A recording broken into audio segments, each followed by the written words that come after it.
স্বাগত বিরোধীহীন সংবাদ দুপুরে, সাথে আছি সাফাতুল কবির। আমি আছি আতিফ আঞ্জুমান। চিত্রনায়ক সোহেল চৌধুরী হত্যা মামলায় আজিজ মোহাম্মদ ভাই সহ ৩ জনকে যাবজ্জীবন কারাদণ্ড দিয়েছে আদালত।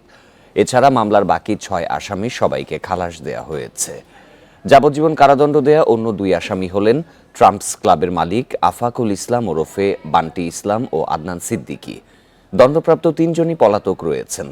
দুপুরে ঢাকা দ্রুত বিচার ট্রাইব্যুনাল ২-এর বিচারক অরুণাভ চক্রবর্তী এই রায় ঘোষণা করেন। এর আগে গত ২৯ এপ্রিল মামলায় রাষ্ট্রপক্ষ ও আসামি পক্ষের যুক্তি উপস্থাপন শেষ হয়।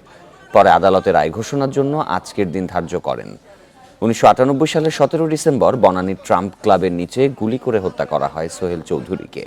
ওই ঘটনায় তার বড় ভাই তৌহিদুল ইসলাম চৌধুরী গুলশান থানায় মামলা করেন।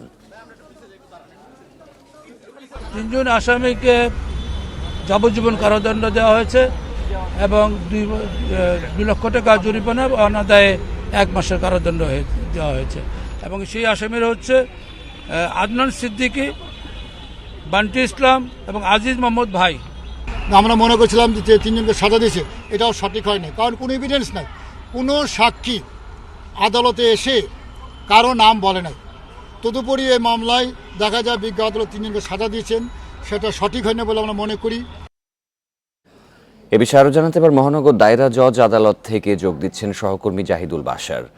বাশার, রায়ের বিস্তারিত জানাবেন। সোহেল চৌধুরীর পরিবারের পক্ষ থেকে কি প্রতিক্রিয়া পাওয়া গেছে রায়ের পর?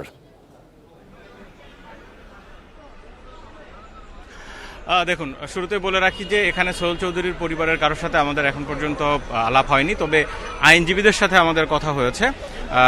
আইনজীবী রাষ্ট্রপক্ষের, এমনকি আসামি পক্ষের, অর্থাৎ আসামি পক্ষের রাষ্ট্র নিয়োজিত যে আইনজীবীরা ছিল তাদের সাথে কথা হয়েছে। এই মামলায় আদালতে যখন রায় পড়া শুরু হয় আমরা তখন সেখানে ছিলাম।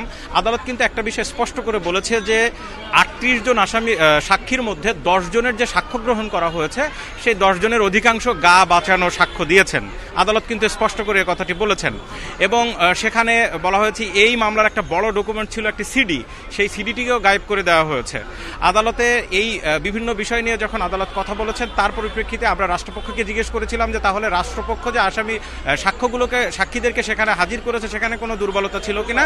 রাষ্ট্রপক্ষ যিনি পাবলিক প্রসিকিউটর আব্দুল্লাহ আবু, তিনি কিন্তু বলেছেন যে সেখানে দীর্ঘদিন আগের, যেহেতু এই মামলা প্রায় ২৫ বছর আগের, সেখানে অনেক সাক্ষী মারা গেছেন, অনেককে আসলে পাওয়া যায়নি। এছাড়া যদি একটু জানিয়ে রাখি যে এই মামলায় মূলত সবচেয়ে পরিচিত যিনি আসামি তিনি হচ্ছে আজিজ মোহাম্মদ ভাই। আজিজ মোহাম্মদ ভাইয়ের কিন্তু এই মামলায় যাবজ্জীবন কারাদণ্ড দেওয়া হয়েছে। আদালত বলেছেন যে ৩ জনের এই মামলায়, এই হত্যা মামলার সাথে সংশ্লিষ্টতা নিঃসন্দেহে প্রমাণিত হয়েছে, তার মধ্যে আজিজ মোহাম্মদ ভাই একজন, সেটি কিন্তু আদালত স্পষ্ট করে বলেছেন।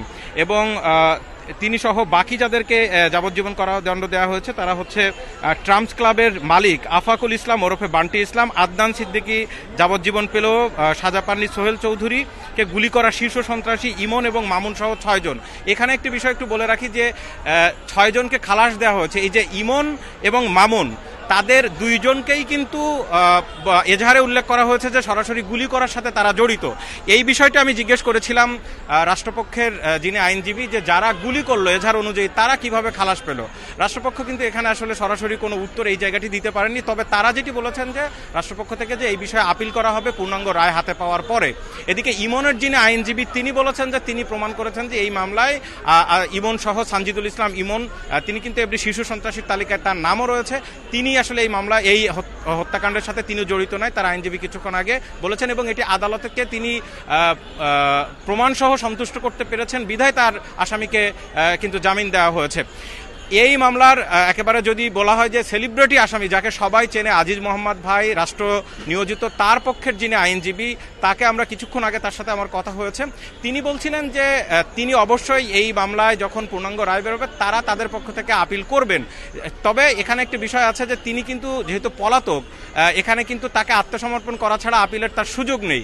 আবার তিনি দাবি করেছেন যে আজিজ মোহাম্মদ ভাই এই হত্যাকাণ্ডটি যখন ঘটে তার ৬ মাস আগে তিনি দেশের বাইরে ছিলেন। সুতরাং আদালত কিভাবে এটি আসলে তাকে সংশ্লিষ্ট করে যাবজ্জীবন দিলেন তিনি এটি আসলে তার কোনো যুক্তি তিনি দেখতে পাচ্ছেন না। এবং তিনি বলছেন যে এই মামলায় তিনি তিনি সন্তুষ্ট নয়। তবে আদালত কিন্তু আজিজ মোহাম্মদ ভাই সংশ্লিষ্টতার জায়গায় একটি বিষয় স্পষ্ট করে বলেছেন যে তিনি হচ্ছেন প্রধান পরিকল্পনাকারী এবং এটি প্রমাণিত। তো সব মিলে আসলে আজকের এই 25 বছর আগে চিত্রনায়ক সোহেল চৌধুরী হত্যা মামলার রায়টি এরকম ছিল, 9 জন আসামির মধ্যে 6 জন খালাস পেয়েছেন এবং 3 জনকে যাবজ্জীবন কারাদণ্ড দেওয়া হয়েছে। আদালত আরেকটি বিষয় স্পষ্ট করে বলেছেন যে সোহেল চৌধুরী হত্যার সাথে অনেকেই দাবি করেছেন যে ট্রাম্পস ক্লাবের মালিক, ট্রাম্পস ক্লাবের তখনকার যে ম্যানেজার যারা ছিল তারা আসলে এই বিষয়টি জানতেন না। কিন্তু আদালত বলেছেন যে সোহেল চৌধুরী কোনো অখ্যাত ব্যক্তি ছিলেন না, তিনি ওই সময় অত্যন্ত পরিচিত চিত্রনায়ক ছিলেন। তিনি যে ওই ক্লাবে যাচ্ছেন সেটি ওই ম্যানেজারও জানতো এবং তাকে গুলি করে হত্যা করা হয়েছে, এই বিষয়টি তো স্পষ্ট। সুতরাং সেই জায়গা থেকে 3 জনকে সন্দেহাতীতভাবে প্রমাণিত হয়, তাদের 3 জনকে যাবজ্জীবন কারাদণ্ড দেওয়া হয়েছে।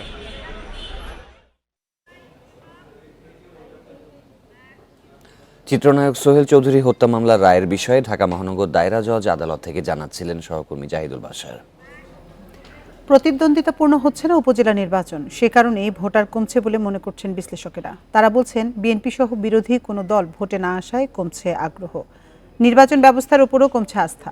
এ অবস্থায় ভোটারকে ভোটের গুরুত্ব সম্পর্কে সচেতন করার পরামর্শ দিচ্ছেন অনেকে। কিছু বিচ্ছিন্ন ঘটনা ছাড়া শান্তিপূর্ণই ছিল উপজেলা নির্বাচনের প্রথম ধাপের ভোট। বৃষ্টির বাগড়ায় সকালে কেন্দ্র প্রায় ফাঁকা থাকলেও বেলা বাড়ার সাথে বাড়ে ভোটার। পরে 30 থেকে 40% ভোট পড়ার তথ্য দেয় নির্বাচন কমিশন।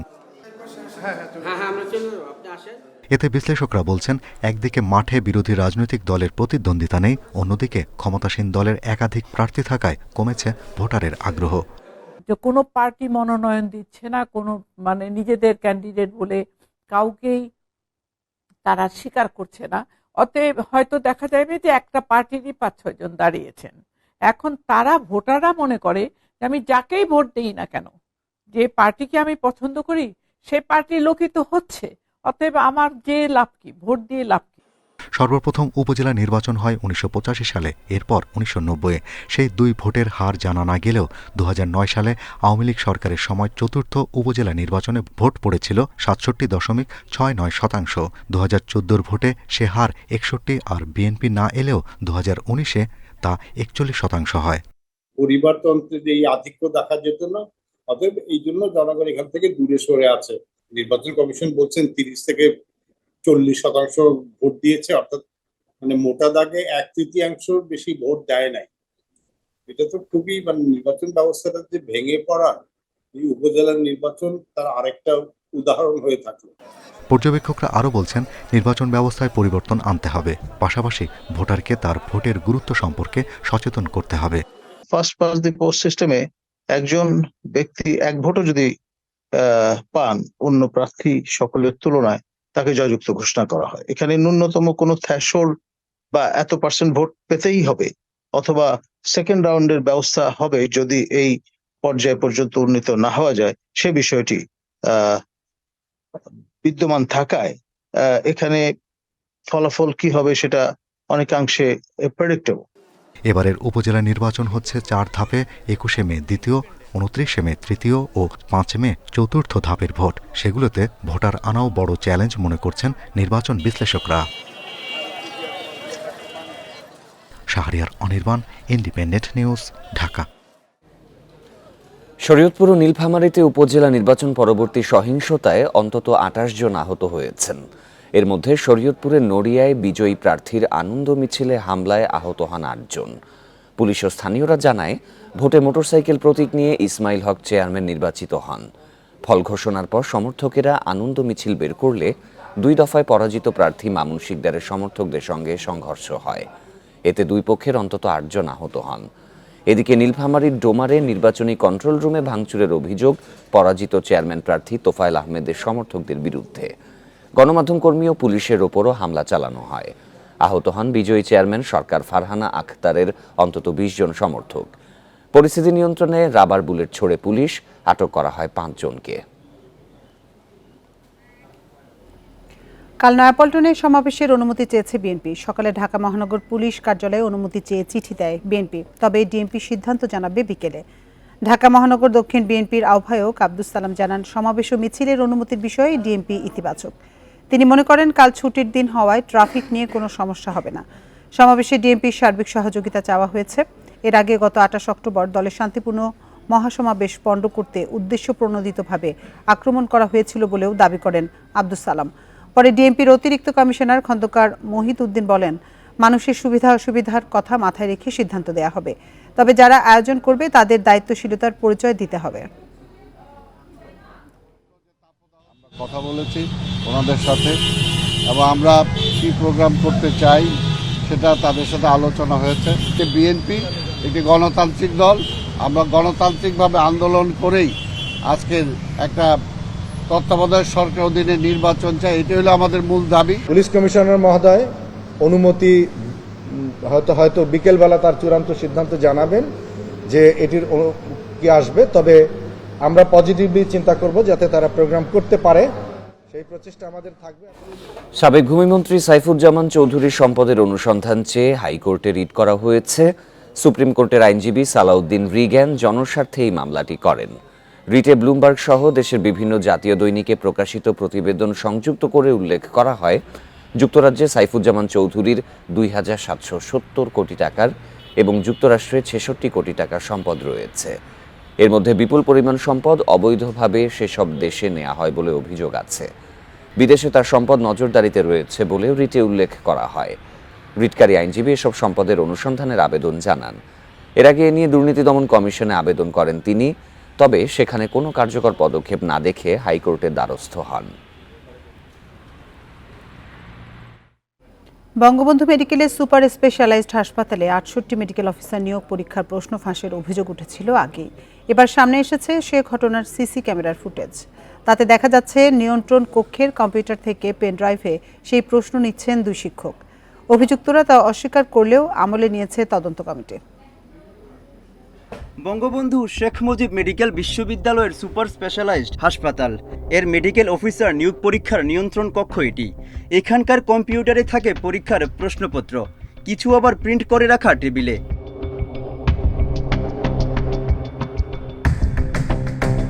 স্পর্শকাতর এই কক্ষে সিসিটিভির ফুটেজে দেখা মিলে ২ বিশ্ববিদ্যালয় শিক্ষকের। একজন কম্পিউটারে বসে থাকা ব্যক্তিটি ফার্মাকোলজি বিভাগের সহযোগী অধ্যাপক জাহিদুল ইসলাম, পাশে দাঁড়ানো কার্ডিওলজির সহযোগী অধ্যাপক ফয়সাল ইবনে কবির। সেখান থেকে পেনড্রাইভে কিছু একটা সরিয়ে নিতে দেখা যায় তাদের।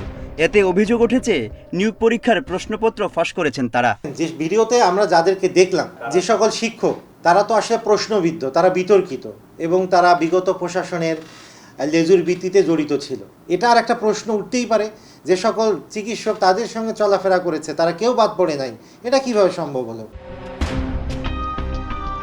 তবে ডাক্তার জাহিদুল ইসলাম বলেছেন পেনড্রাইভে কপি নিয়েছেন বানান সংশোধন করতে। আরেক ডাক্তার ফয়সাল ইবনে কবির নাকচ করেছেন সেই অভিযোগ।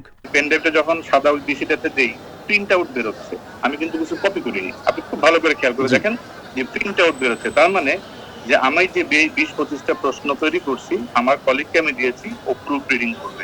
সাংবাদিকদের সাথে কথা বলতে হলে অথরিটির অনুমোদন লাগে। আপনার বিরুদ্ধে একটা অভিযোগ আছে যে আপনি প্রশ্নপত্র ফাঁস করেছেন। জি না, অভিযোগ সত্য নয়। এটা কি আপনার কোনো বক্তব্য আছে কিনা? অভিযোগ সত্য নয়। গত বছরের ২০ অক্টোবর হওয়া ৬৮ জন মেডিকেল অফিসার নিয়োগের সেই লিখিত পরীক্ষার প্রশ্নপত্র ফাঁসের অভিযোগ ওঠে। প্রতিবাদে হয় শিক্ষক শিক্ষার্থীদের আন্দোলন। উপাচার্যের কাছে স্মারকলিপি দিলে গঠিত হয় তদন্ত কমিটিও। এছাড়া এই ফুটেজ আমলে নেওয়ার কথাও বলেছেন তদন্ত কমিটির সদস্য অধ্যাপক AK জাহিদ হোসেন ও প্রক্টর হাবিবুর রহমান দুলাল।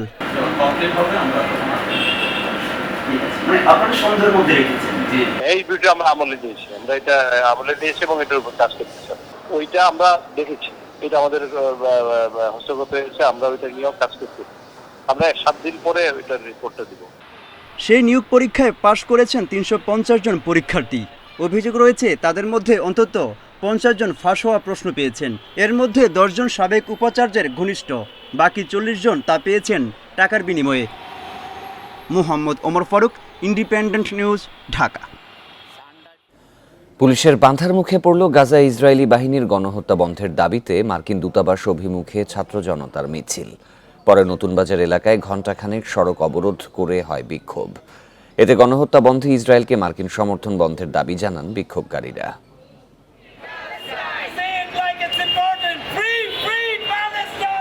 ফিলিস্তিনে ইসরায়েলি বাহিনীর নৃশংস গণহত্যার প্রতিবাদে উত্তাল বিশ্বের বিভিন্ন দেশ। বিক্ষোভ কর্মসূচি পালিত হচ্ছে বাংলাদেশেও। বৃহস্পতিবার ঢাকার মার্কিন দূতাবাস এলাকায় ছাত্র জনতার ব্যানারে জড়ো হন বিভিন্ন শ্রেণী পেশার মানুষ। পুলিশ তাদের কিছুটা দূরে সরিয়ে দিলে বাড্ডার সুবাস্তু নজর ভ্যালি এলাকা থেকে আবার মিছিল নিয়ে মার্কিন দূতাবাস অভিমুখে রওনা হন তারা। মিছিলটি সামনের দিকে যেতে চাইলে কয়েক দফা পুলিশের বাধার মুখে পড়ে। এ সময় নতুন বাজার এলাকায় বিক্ষোভ করেন কর্মসূচিতে অংশগ্রহণকারীরা। যুক্তরাষ্ট্রকে আমরা পরিষ্কার করে বলতে চাই, একদিকে মানবাধিকার গণতন্ত্রের কথা বলবেন আর ওই প্যালেস্টাইনের গণহত্যায় সহায়তা করবেন, মানুষ আপনাদের এই সব কথা বিশ্বাস করবে না। কাজেই ওই ইসরায়েলি গণহত্যায় যে সহায়তা বন্ধ করুন। আমাদের প্রতিবাদ জানাতে গেলে আমরা বাংলাদেশের মানুষ হিসাবে সর্বনিকটে কত দূর যেতে পারি, আমরা এখানে আসতে পারি। আমাদের ইচ্ছা ছিল আমরা আরো ভেতরে যাব, তাদের সাথে কথা বলবো এবং সেখানে যতদূর সম্ভব বাংলাদেশের মানুষ হিসাবে, পৃথিবীর মানুষ হিসাবে এখানে একটা চাপ প্রয়োগ করবো। সে পর্যন্ত আমরা যেতে পারি নাই। ইসরায়েল এই গণহত্যা করতে পারতো না যদি কিনা মার্কিনী সহযোগিতা, সেটা অস্ত্রের সহযোগিতা, টাকা পয়সার সহযোগিতা এবং ডিপ্লোম্যাটিক সহযোগিতা যদি না থাকতো। কর্মসূচিতে যোগ দেন বিভিন্ন প্রতিষ্ঠানের শিক্ষার্থীরাও। তাদের স্লোগানেও ছিল যুদ্ধমুক্ত স্বাধীন ফিলিস্তিনের দাবি।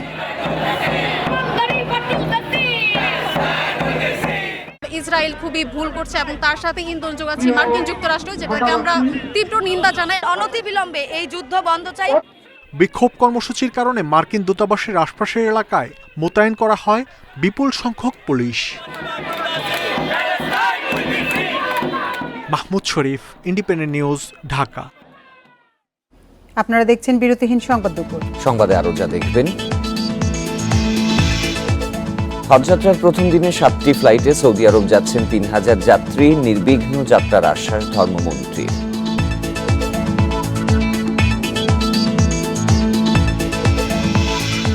বাড়ছে বজ্রপাতে প্রাণহানি, 70% বজ্রপাত এপ্রিল থেকে জুন। বায়ু দূষণ, তাপপ্রবাহ ও গাছ কাটার প্রভাব।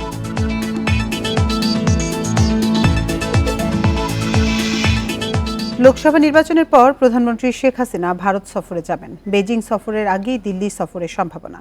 দুপুরে পররাষ্ট্র মন্ত্রণালয়ে ভারতের পররাষ্ট্র সচিব বিনয় মোহন কোয়াট্রার সাথে বৈঠক শেষে কথা জানান পররাষ্ট্রমন্ত্রী ডক্টর হাসান মাহমুদ। তিনি বলেন, বৈঠকে দুই দেশের স্বার্থ সংশ্লিষ্ট নানা বিষয়ে আলোচনা হয়েছে। তিস্তা নদীর পানি বণ্টন নিয়েও কথা হয়েছে। তিস্তায় যে প্রকল্পের উদ্যোগ নেওয়া হয়েছে সেখানে ভারত সহায়তার আগ্রহ দেখাচ্ছে। ভারতের ভিসা প্রক্রিয়া যেন দ্রুত হয় তা নিয়েও কথা হয়েছে। এ নিয়ে কাজ করার বিষয়ে দিল্লি আন্তরিক। এছাড়া সীমান্তে বাংলাদেশের নাগরিক হত্যা বন্ধ নিয়ে আলোচনা হয়েছে বলে জানান পররাষ্ট্রমন্ত্রী। আমরা কানেক্টিভিটি নিয়ে বিস্তারিত আলোচনা করেছি এবং আপনারা জানেন যে ভারতে প্রচুর লোক আমাদের দেশ থেকে ভিসার জন্য অ্যাপ্লাই করে। সীমান্তে যে মাঝে মধ্যে অ্যাট্রসিটিস হয়, সীমান্ত হত্যা হয়, সেটি নিয়েও বিস্তারিত আলোচনা হয়েছে। নন লিথাল উইপন ব্যবহার করার উপর আমরা গুরুত্ব আরোপ করেছি। হজ ফ্লাইটের প্রথম দিনে 7টি ফ্লাইটে সৌদি আরব যাচ্ছেন প্রায় 3000 হজ যাত্রী। ভোরে ঢাকা থেকে ছেড়ে যায় সৌদিয়া এয়ারলাইন্সের প্রথম ফ্লাইট। যাত্রী ছিলেন 409 জন। পরে বাংলাদেশ বিমানের একটি ফ্লাইট 419 জন হজ যাত্রী নিয়ে রওনা হয়। যাত্রা নির্বিঘ্ন করার আশ্বাস দিয়েছেন ধর্মমন্ত্রী। ঢাকা থেকে শেষ ফ্লাইট যাবে 12 জুন। রাজধানীর মালিবাগের বাসিন্দা মশিউল হাসান স্ত্রী ও স্বজনদের নিয়ে হজে যাচ্ছেন। দীর্ঘদিন ধরে জমানো টাকায় আল্লাহ সন্তুষ্টি অর্জনে হজ যাত্রা। আমি আল্লাহর সন্তুষ্টি অর্জনের জন্য হজের নিয়াত করেছিলাম। প্রথম দিনের ফ্লাইটেই আমি যাচ্ছি। আমি খুবই আবেগ আপ্লুত। রাজধানীর আশকোনার হজ ক্যাম্পে এমন হাজারো মুসল্লি হজ যাত্রার জন্য জড়ো হয়েছেন। চলছে অনেকের বোর্ডিং পাস ও ইমিগ্রেশনের কাজ। স্বজনদের কাছ থেকে বিদায়ে একে অপরের দোয়া চাইছেন। আমার প্রিয় নবীর রজা মোহাম্মদকে যাচ্ছি, যার জন্য আমি খুব মানসিকভাবে খুব তার প্রতি অভিভূত হয়ে আছে।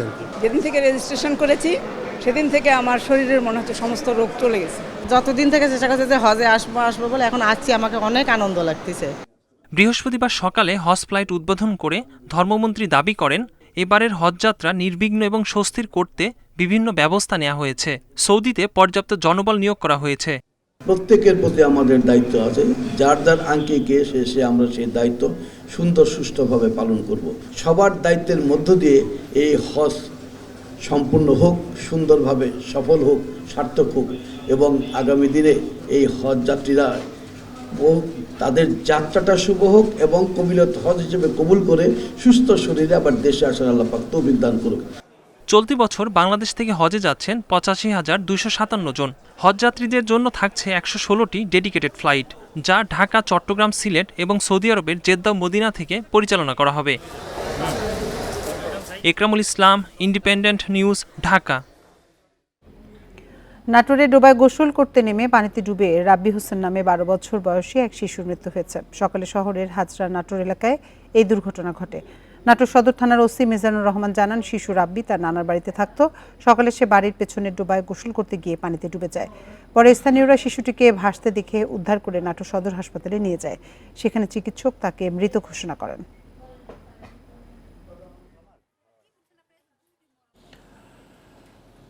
রাজধানী সহ সারা দেশেই আজ বৃষ্টি হতে পারে। বিক্ষিপ্তভাবে দেশের দু এক জায়গায় শিলা বৃষ্টির শঙ্কা রয়েছে। আবহাওয়া অফিস জানিয়েছে, রাজশাহী, খুলনা সহ ৬ জেলার উত্তর পশ্চিম দিক দিয়ে ঘন্টায় ৪৫ থেকে ৬০ কিলোমিটার বেগে ঝোড়ো হাওয়া বয়ে যেতে পারে। এসব এলাকার কোথাও কোথাও হতে পারে বজ্রসহ বৃষ্টি। নদীবন্দরসমূহে জারি করা হয়েছে ১ নম্বর সতর্ক সংকেত। সারা দেশে দিনের তাপমাত্রা কিছুটা বাড়লেও রাতের তাপমাত্রা কিছুটা কমতে পারে।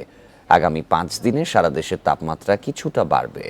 ভোর ৬টা পর্যন্ত গত ২৪ ঘন্টায় দেশের সর্বোচ্চ তাপমাত্রা রেকর্ড করা হয় কুষ্টিয়ার কুমারখালীতে ৩৩.৪ ডিগ্রি সেলসিয়াস।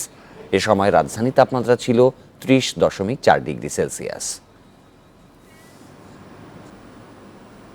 এই ছিল বিরতিহীন সংবাদ দুপুরে। ইন্ডিপেন্ডেন্ট টেলিভিশনের সব খবরে বিস্তারিত জানতে চোখ রাখুন ফেসবুক, ইউটিউব এবং এক্সে। এতক্ষণ সাথে থাকার জন্য ধন্যবাদ সবাইকে।